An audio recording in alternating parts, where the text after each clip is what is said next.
আসসালামু আলাইকুম রহমতুল্লাহ। দর্শক, পল্লী নার্সারি থেকে আবু তাহের শিবপুরি। আজকে আপনাদেরকে একটি নতুন ফল, বিদেশি থাই লঙ্গান ফল সহ গাছ দেখাচ্ছি। ড্রামে সেট আপ করা একটি বড় গাছ এবং প্রচুর পরিমাণে কিন্তু লঙ্ঘন এখন এই গাছে আছে। একদম পর্যাপ্ত পরিমাণে লঙ্ঘন আছে গাছটিতে,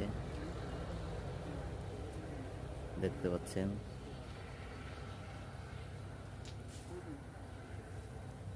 কলমের গাছ বিদায় খুব দ্রুত গাছে ফল আসে।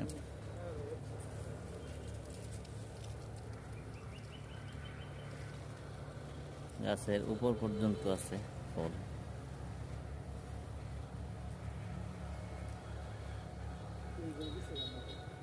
প্রচুর ফল আছে, হাজার হাজার ফল।